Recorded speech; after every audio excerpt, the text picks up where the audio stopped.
విజయశేఖర రెడ్డి గారు జాయిన్ అయ్యారు. Thanks for joining TDP నుంచి. విజయశేఖర రెడ్డి గారు, రాష్ట్ర వ్యాప్తంగా నిరసనలు జరుగుతున్నాయి, అది కూడా లేట్గానే జరిగినాయి.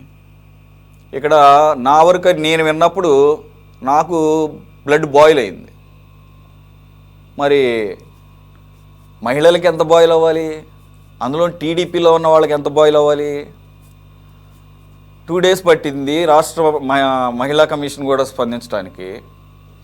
2 కేసులు మీరు పెట్టడం కూడా ఇంత ఆలోచించి, లేకపోతే దాన్ని ఏమంటారు, లేటుగా స్పందించి చేయడం వల్ల అనుకుంటా. ఆయన పెట్టుకోండి, ఈ దేశంలో ఎక్కడ కావాలంటే అక్కడ పెట్టుకోండి, అంతర్జాతీయంగా ఎక్కడ కావాలంటే పెట్టుకోండి అంటున్నాడు. ఈయన పెద్ద చార్లీస్ ఎస్కోబార్ లాగా, ఈయన పెద్ద ఇంటర్నేషనల్ డాన్ లాగా. అయితే సరే ఛాలెంజ్ చేస్తున్నాడు. ఏంటి మరి కోడిగుడ్లతో నిరసన చేయటం, దాన్ని కూడా మర్చిపోయా. కోడిగుడ్లతో దిష్టి తీశారంట మీరు, మర్చిపోయా. ఇక్కడ ఈయన ఎస్కోబార్ కాదు, ఇప్పుడు ఏంటంటే మహా అందగాడు, ఈయనకి బాగా దిష్టి తగిలింది. ఇప్పుడు ఈ వ్యాఖ్యల ద్వారా మీరంతా దిష్టి తీశారు. ఆయన చాలా ఫీల్ అయిపోతాడు అనుకుంటా, చాలా దాన్ని ఏమంటారు, ఎక్కువ ఊహించుకుంటాడు అనుకుంటా. దానికి ఇంకొక ఎగ్జాంపుల్ ఇస్తాను. నేను అది రామారావు గారి దగ్గరికి వెళ్ళినప్పుడు మాట్లాడతా. ఈరోజు మాట్లాడిన దాంట్లోనే ఈయనకున్న టాలెంట్ని కూడా బయట పెడతా. ఈరోజు నేనే పెడతా, ఎవరు పెట్టినా పెట్టకపోయినా. ఏంటది, కోడిగుడ్లతో దిష్టి తీశారంట. చిన్నప్పుడు అంట వాళ్ళ నాన్నగారు చిన్నప్పుడు చనిపోతే అమ్మను నానమ్మ అయితే బయట నుంచి రాగానే 3 సంవత్సరాల అప్పటి వరకు కూడా కోడిగుడ్లతో దిష్టి తీసేవాళ్ళు. అంటే ఇప్పుడు రాష్ట్ర వ్యాప్తంగా దిష్టి తీశారట. సో ఈయన ఒక అందగాడిగా, ఒక సినిమా స్టార్గా ఫీల్ అవుతున్నాడు. మరి అంతే కదా, అందు గురించే కదా పవన్ కళ్యాణ్ గారు ఈయనతో ఫోటో దిగాలని మారాడపడ్డాడు గతంలో, సెల్ఫీ దిగాలని. సో అదొక అంశం. నేను వెనక్కి తీసుకోను మాటల్ని, ఏం చేసుకుంటారో చేసుకోండి. మళ్ళీ రిపీట్, మళ్ళీ ఇంకా ఇంతకన్నా 10 అవుతుంది నా జోలికి వస్తే అని వార్నింగ్ ఇస్తున్నాడు. సో అది పరిస్థితి. ఈ పాటికి నన్ను అడిగితే ఇంకో మరి దళిత అన్నప్పుడు వాళ్ళకి నేనేమన్నానంటే, ఇక్కడ రెచ్చగొట్టడం కాదు నా పాయింట్. అక్కడికి రాజ్యాంగం కల్పించినటువంటి స్పెషల్ ప్రొవిజన్స్ ఉన్నాయి. SC ST అట్రాసిటీ కేసుకి చట్టం ఉంది. మరి హోంమంత్రికే ఆ చట్టాన్ని వర్తింప చేయలేకపోతే ఇంకెవరు వర్తింప చేస్తారు? SC ST అట్రాసిటీ కేసు పడిందా లేదా? సెక్సిస్ట్ రిమార్క్స్ పరంగా అతని మీద ఆ రకమైనటువంటి ఉమెన్ రిలేటెడ్ కేసులు పెట్టారా లేదా? జాతీయ మహిళా కమిషన్ దృష్టికి తీసుకొచ్చారా లేదా? మీకు తీసుకురాకపోతే మీ చేత కాదంటే చెప్పండి, నేనే I will appeal from this dais in English to the national women commission. మీకు చేత కాకపోతే చెప్పండి. ఏం జరుగుతుంది? కేసులు పెట్టలేదు, అరెస్ట్ చేయలేదు కాబట్టినా ఇంకా రెచ్చిపోయి మిమ్మల్ని ఛాలెంజ్ చేస్తున్నాడు. లేకపోతే మీరు భయపడుతున్నారా? నేను ఆల్రెడీ ఫస్ట్లో అన్నట్టు ఆయన అనవసరంగా అరెస్ట్ చేసి ఇక్కడ గుంటూరులో అంబటి రాంబాబుని కాపు టైగర్గా ఎలాగైతే వాళ్ళు చిత్రీకరించుకుంటున్నారో, ఉత్తరాంధ్ర కాపు టైగర్గా ఏమన్నా మారుతాడని చెప్పేసి, అంటే దళిత మహిళల్ని ఎలా పడితే అలా మాట్లాడితే ఆ రకంగా మీరు వాళ్ళని టచ్ చేయకుండా వాళ్ళకి ఆ రకమైనటువంటి వెసులుబాటు కల్పిస్తారా? What you say sir? ఇప్పుడు మీరు అద్భుతమైన మాటలు కొన్ని చెప్పారు, మీతో పూర్తిగా ఏకీభవిస్తున్నా నేను. కానీ సార్, ఇక్కడ ఈ రోజు ఏదో కొత్తగా పుడివాడ అమర్నాథ్ కావచ్చు, లేదంటే అంబటి రాంబాబు కావచ్చు, ఆర్కే రోజా కావచ్చు, లేదంటే కొడాలి నాని కావచ్చు, ఇలాంటి బరితెగించిన నేతలు ఎట్లా అయితే ఈసారి 2019లోనే ఈ రకమైన దాడులకు వాళ్ళు స్టార్ట్ చేశారు. ఏ రకంగా సార్ ఆ రోజు భువనేశ్వర్ గారిని, అట్లాగే చంద్రబాబు నాయుడు గారి కుటుంబాన్ని ఏ రకంగా దారుణంగా మాట్లాడారు అసెంబ్లీలో ప్రత్యక్షంగా చూసాం. ఒక ఇన్ని సంవత్సరాలు ముఖ్యమంత్రిగా పనిచేసిన వ్యక్తి, 50 సంవత్సరాల రాజకీయ జీవితం ఉన్న వ్యక్తి బయటకు వచ్చి ఒక ప్రెస్ మీట్ పెట్టి కన్నీళ్లు కార్చారంటే ఆలోచించండి ఎంత దారుణమైన మాటలు. ఇప్పుడు బయటికి రాని మాటలు కొన్ని ఉంటాయి, చూపించే అక్కడ అసెంబ్లీలో జరిగే ప్రత్యక్ష ప్రసారాలు చూపించే మాటలు కొన్ని ఉంటాయి, మనకు వినపడిన మాటలు కొన్ని ఉంటాయి. ఎంత దారుణంగా మాట్లాడితే సార్, ఏ రోజు కూడా కన్నీరు పెట్టని చంద్రబాబు నాయుడు గారు ఆ రోజు ఒక ప్రెస్ మీట్ పెట్టి ప్రజల ముందు ఏడ్చారంటే ఎంత దారుణమైన పరిస్థితి సార్. అంటే ఆ బాధను వర్ణించలేని పరిస్థితి. అలాంటి పరిస్థితిని ఒక అప్పుడు మాజీ ముఖ్యమంత్రిగా ఉన్న ఒక ప్రతిపక్ష నేతకు వీళ్ళు అంత దారుణంగా చూపించారంటే, అట్లాగే సార్ పవన్ కళ్యాణ్ గారు అంటే ఏదైనా సరే నేను లెక్క చేయను, ఏ స్థాయికైనా నేను పోరాడతాను, అవసరమైతే ప్రాణత్యాగానికి సిద్ధమని చెప్పే పవన్ కళ్యాణ్ గారిని వారి కుటుంబ సభ్యులు కావచ్చు, వారి సతీమణి కావచ్చు, వారి ఇంట్లో ఉన్న ఆడపిల్లలను, అట్లాగే వారి అబ్బాయిల దగ్గర నుంచి ప్రతి ఒక్కరిని కూడా నీచాతి నీచంగా అంటే వారి ప్రాతిపత్యానికే మచ్చ తెచ్చే విధంగా మాట్లాడిన వైసీపీ నాయకులు చూసాం. అట్లాగే సార్ కొడాలి నాని ఎంత దారుణం సార్. 5 సంవత్సరాలు అది నోటికి ఎప్పుడైనా తాళం పడిందా? మాట్లాడితే నీ అమ్మ మొగుడు 420 840 అసలు ఆ మాటలకు సార్ మనం మాట్లాడుకోవడానికే నీచాతి నీచంగా ఉన్న పరిస్థితులు. అట్లాగే ఆర్కే రోజా గారు నన్ను ఏమైనా మీరు రేప్ చేయగలరా? మీరేం బిగుతారు? నేను తలుచుకుంటే ఏమైనా మాడతా? మీరేమన్నా అదేదో సార్ హెరిటేజ్ ఐస్ క్రీమ్ నోట్లో పెట్టుకున్నారు అంటే కొన్ని మాటలు సార్ వినడానికి అసహ్యమైన మాటల్ని ఆర్కే రోజా గారు మాట్లాడే తీరు. అట్లాగే ఈ మధ్య కాలంలో మీరు ఇప్పుడే అన్నారు, ఈ మధ్య కాలంలో పవన్ కళ్యాణ్ గారు డిప్యూటీ ముఖ్యమంత్రి అయ్యి ఈరోజు దేశ స్థాయిలో రాజకీయం చేయాలని ముందుకు పరిగెట్టిన నేపథ్యంలో ఆయన్ను ఒక ప్యాకేజీని ఒక రకరకాల క్యాబేజ్ అని ఆయన మాట్లాడుతున్న తీరు. ఒక ఎమ్మెల్యే గెలవలేని వ్యక్తి ఆ రకంగా మాడుతూ ఉంటే సార్ ఏమన్నా సార్ వెళ్ళి. అట్లాగే గుడివాడ అమర్నాథ్ సార్ ఆయన గెలవ ఒకసారి ఎమ్మెల్యే గెలిచారు, ఏదో ఆ కాపుకోట కింద ఎక్కడో ఒకసారి మంత్రి అయ్యారు. అక్కడి నుంచి కనీసం కోడికి గుడ్డుకు కూడా తేడా తెలియని సరిగా సంబంధాన్ని చెప్పలేని వ్యక్తి సార్ ఈ రోజు కోడిగుడ్డు ఎందుకు అంటున్నారు సార్? అంటే ఆయనకు మాట్లాడడానికి చేత కాదనే కదా సార్. ఆ రకంగా ఆయన చాలా అంటే జనాలు నవ్వుకునే విధంగా మాట్లాడారు కాబట్టి ఈ రోజు కోడిగుడ్డని మాట్లాడతారు సార్. దిష్టి ఎప్పుడైనా సరే ఒక చీపుడుతోనో లేకపోతే ఒక ఎర్రనేతో దిష్టి తీస్తారు.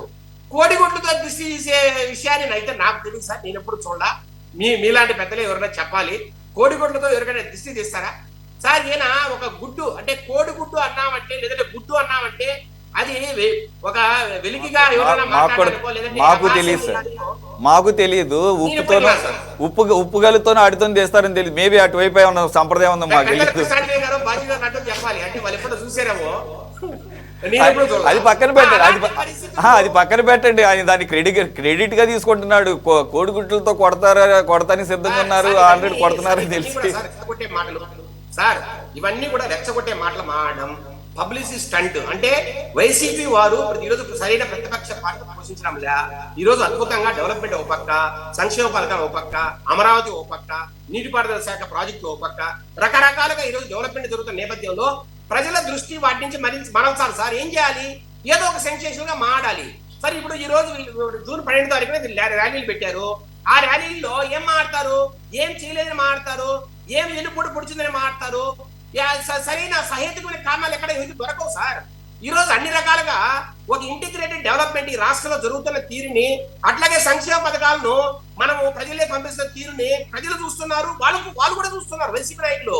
కాబట్టి ఆ రకంగా అవి మాట్లాడకుండా ఎంతసేపు ఆడవారిని వేధించడం, వ్యక్తిగత దోషంలో పాల్పడడం, ఆడవారిని అవమానించడం, వారి మీద పర్సనల్ కామెంట్ చేయడం, ఈ రకమైన చేస్తే మాకు పబ్లిసిటీ వస్తుంది, టీవీలో మమ్మల్ని చూపిస్తారు. ఆ రకంగా గుడివాడ అమర్నాథ్ పార్టీ ఏదో గొప్పగా చేస్తున్నాడు, పార్టీ స్థాయిని ప్రజలకు తీసుకెళ్తున్నాడు, పార్టీకి తోదికంగా ఆయన సేవ చేస్తున్నారని జగన్మోహన్ రెడ్డి కావచ్చు, అంటే ప్రజల్లో కావచ్చు, అట్లాగే టీఆర్పీ రేటింగ్లు అంటే ఈ టీవీలలో చూపించడం వల్ల ఆయన ఏదో ఒక గొప్ప నాయకుడిగా ఆయన అవతరిస్తాడనే ఒక ఫీలింగ్ రావచ్చు సార్. ఇట్లాగే ఏంటంటే ఈ ఎదురుదాడి చేయడం వల్ల కులాల పరంగా కూడా కొంత రెచ్చగొట్టడం సార్. మీరు గమనించండి సార్, ఈ కామెంట్ చేసే వాళ్ళంతా కాపు కులానికి సంబంధించిన వ్యక్తులు, రెడ్డి కులానికి సంబంధించిన వ్యక్తులు చేస్తున్నారు కానీ బీసీలు కావచ్చు, ఎస్సీలు కావచ్చు ఎక్కడైనా కామెంట్ చేస్తున్నారా?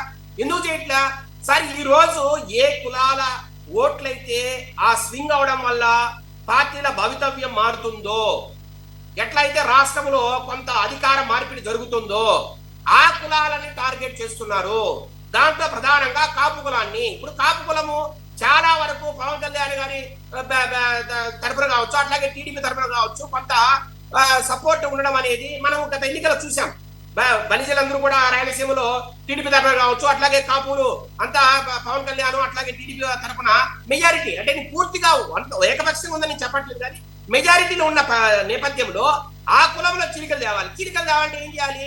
అమర్నాథ్ లాంటి వాళ్ళు కొంచెం గట్టిగా మాట్లాడాలి, కేసులు పెట్టించుకోవాలి. మీరు చెప్పినట్టు ఎస్సీ కేసులు పెట్టి ఒక 2 నెలలు మనం జైల్లో పెట్టామనుకోండి, చూడండి నారా లోకేష్ గారు రెడ్ బుక్ రాజ్యాంగాన్ని ఈరోజు అమలు చేస్తున్నారు, ఆయన ప్రతిపక్ష నాయకులు వేధిస్తున్నారు, ఈ రకంగా ఘోరంగా ఒక జంగిల్ రాజు నడుస్తుంది సార్. జగన్మోహన్ చెప్పేది ఏంటి సార్? ఏ చిన్న కేసు పెట్టినా, ఏ ప్రతిపక్ష నాయకులు పెట్టినా రాష్ట్రంలో జంగిల్ రాజు నడుస్తుంది. ఏంటి రెడ్ బుక్ రాజ్యాంగం? నాకు అర్థం కాదు. రాజ్యాంగం కల్పించినటువంటి ఎస్సీ ఎస్టీ అట్రాసిటీ చట్టానికి రెడ్ బుక్ ఎందుకు వస్తుంది మధ్యలో? నాకు అర్థం కాదు. అక్కడ అసలు మాట్లాడిన మాటలు వాస్తవం కాదా? చర్యలు పెట్టడానికి చర్యలు కాదు. మీరు స్టార్ట్ చేశారు. భువనేశ్వర్ గారిని అన్నారు, బాధపడ్డారు, కళ్ళనీళ్ళు పెట్టుకున్నారు. మీరేం చేశారంటున్నా? ఇప్పుడు మరో మంత్రి అదే దానికి గురైంది. ఆవిడికి ఏం చేశారు న్యాయం అంటున్నా? మీరు వాళ్ళకే చేయలేకపోతే ఇంకా మిగిలిన సామాన్య మహిళలకి ఏం చేస్తారు? రెండు, మీరు ఆల్రెడీ మొన్ననే మహానాడులో ఒక రెజల్యూషన్ తీసుకున్నారు. ఏంటది? 33% ఆఫ్ మహిళా రిజర్వేషన్స్ పార్లమెంట్లో బిల్లు పాస్ అవ్వకపోయినా మేము ఇంప్లిమెంట్ చేస్తామని చెప్పేసి మంచిది, స్వాగతించారు అందరూ. మరి ఎలా వస్తారు? ఈ రకమైనటువంటి body language, body shaming, sexist remarks, ఈ రకంగా మోడెస్టీ ఆఫ్ ఉమెన్ని టార్నిష్ చేసే విధంగా మాట్లాడుతుంటే ప్రొటెక్షన్ గవర్నమెంట్ నుంచి కూడా లేనప్పుడు మీరు మాట్లాడితే రెడ్ బుక్ రాజ్యాంగం అంటారేంటి? రెడ్ బుక్ ఎవరు చెప్పారు ఇక్కడ? అవన్నీ ఆ చట్టాలన్నీ చేసింది రాజ్యాంగంగా కల్పించింది, దాని ద్వారా వచ్చినటువంటి పార్లమెంట్ చట్టాలు కదా అవి. సార్ నేను అంటున్నా, సరే మీరు చెప్పేది వాస్తవాలే సార్, కానీ వైసీపీ నేతల నుంచి వచ్చే మాటలు నేను చెప్తున్నా. మేము ఏదైనా చర్య తీసుకుని వెంటనే సార్ అంబటి రాంబాబు గారి మీద అవన్నీ పట్టించుకుంటా కూర్చుంటారు ఏంటి? ఎవరేదో అంటారని చెప్పేసి మేము పట్టించుకోవాలి కదా సార్. కొంత రాజకీయంగా ఒక సెన్సిటివిటీని వీళ్ళు తీసుకొస్తున్నారు ఈ రాష్ట్రంలో. అంటే ఏ చిన్న ఇష్యూ జరిగినా దాని మీద ప్రభుత్వాన్ని దుమ్మెత్తిపోయడం సార్. దీంట్లో ఇంకొకటి ఏంటంటే సార్, ఇప్పుడు హోమ్ మినిస్టర్ గారు కూడా ముందుకు రావాలి, ఆమె కేసు కూడా పెట్టాలి. ఎస్టీ మీరు చెప్పినట్టు ఎస్టీ అట్రాసిటీ కేసు ఆమె ఫైల్ చేయాలి. చేసినప్పుడు సార్ ఖచ్చితంగా ప్రభుత్వం ఆమె వెంట నిలబెడుతుంది. ఎక్కడ కూడా నువ్వు సార్ ఆమె మీద పర్సనల్ గా ఒక రిమార్క్ జరిగినప్పుడు ఆమె కూడా ముందుకు వచ్చి ఒక కేసును ఆమె ఫైల్ చేయించాలి. ఆమె కేసు పిటిషన్ ఇవ్వాలి, ఎఫ్ఐఆర్ బుక్ చేయించాలి. ముందుకెళ్ళినప్పుడు సార్ ఖచ్చితంగా ప్రభుత్వం కూడా వెనక నిలబెడుతుంది. దీంట్లో సార్ మేము ఎవరికి భయపడో లేదంటే రాజకీయ అవసరాల కోసం ఎక్కడ వెళ్ళిపోయే ప్రశ్నే ఉండదు. కానీ సార్ పొలిటికల్ లీడర్స్ కూడా ఎవరైనా వారి మీద దాడి చేసేటప్పుడు ప్రశాంత్ రెడ్డి గారు సార్, ప్రశాంత్ రెడ్డి గారి మీద ప్రసన్న కుమార్ రెడ్డి గారు మాట్లాడినప్పుడు ప్రశాంత్ రెడ్డి గారు కేసు పెట్టారు, హైకోర్టుకి వెళ్ళారు. హైకోర్టు కూడా అక్షంతలు వేసిన పరిస్థితి ప్రసన్న కుమార్ రెడ్డికి. అట్లాగే సార్ అనిత గారు కూడా ఖచ్చితంగా కేసు పెట్టాలి, పెట్టి అవసరమైతే సార్ హైకోర్టు కూడా మూవ్ చేయాలి. రెండో మాట ఏంటంటే సార్, ఏ రకంగా అయితే వీళ్ళు ఈ మాటలు మాట్లాడుతున్నారో వీటికి ఖచ్చితంగా తాళం పడాల్సిన అవసరం అయితే ఉంది సార్. ఈ రోజు సార్ ఈ రాష్ట్రమే కాదు, దేశమే కాదు, ప్రపంచ దేశాల్లో ఈ రోజు మహిళలు అత్యంత వేగంగా దూసుకుపోతున్నారు. రకరకాల గొప్ప పనులు చేస్తున్నారు. దేశాధ్యక్షులు వచ్చినారు, అంతరిక్షంలోకి వెళ్ళి మగవారికి దీటుగా వారు పరిశోధన చేస్తున్నారు. ఈ రకమైన పరిస్థితుల్లో సార్ ఇంకొకటి, ఇది మగ పక్షపాత సమాజం ఇది. ఇక్కడ సార్ అంగబలం అర్థబలం అనేది రాజకీయాలు చేయలేని పరిస్థితి. అలాంటి పరిస్థితుల్లో ఒక టీచర్ ఉన్న వ్యక్తి ఇంత గొప్ప స్థాయికి వచ్చి ఒక హోమ్ మినిస్టర్ అవ్వడాన్ని ఎందుకు వీళ్ళు చిందించుకోలేకపోతున్నారు? అలాంటి ఒక గొప్ప ఒక వ్యక్తి ఆమె, నేను అంటే ఓపెన్ గా మాట్లాడుతున్నాను సార్. ఈ రోజున్న పరిస్థితుల్లో ఒక ఎమ్మెల్యే కావడమే చాలా కష్టము.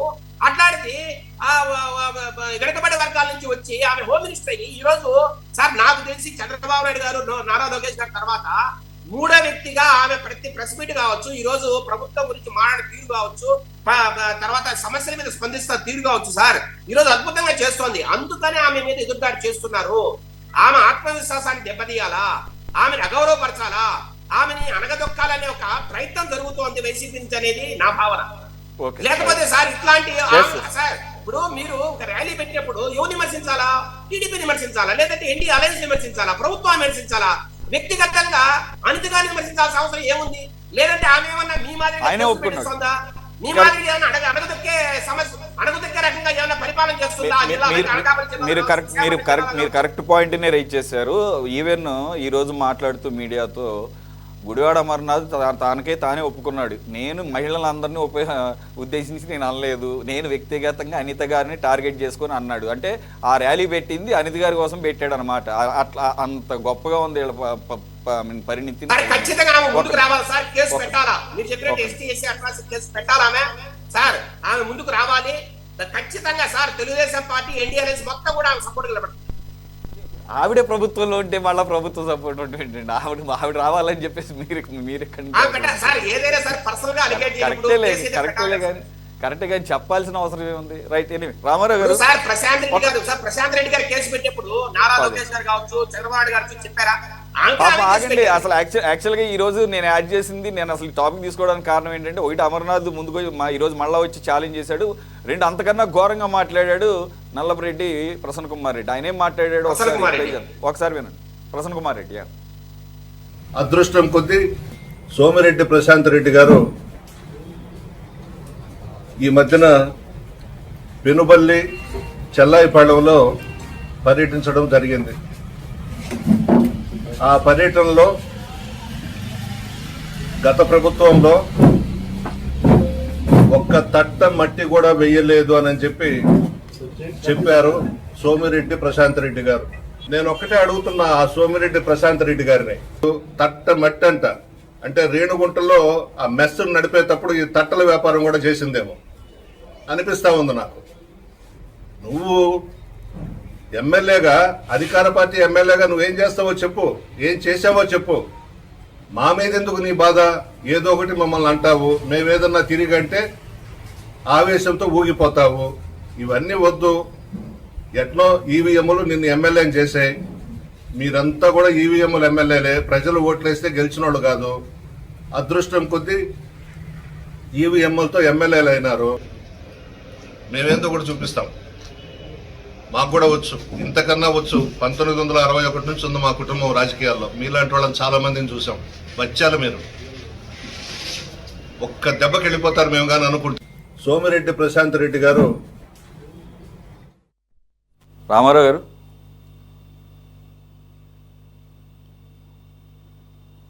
రైట్, డిస్కనెక్ట్ అయ్యారు, వస్తారు మళ్ళీ జాయిన్ అవుతారు. ఉన్నారు రామారావు గారు, హరిదే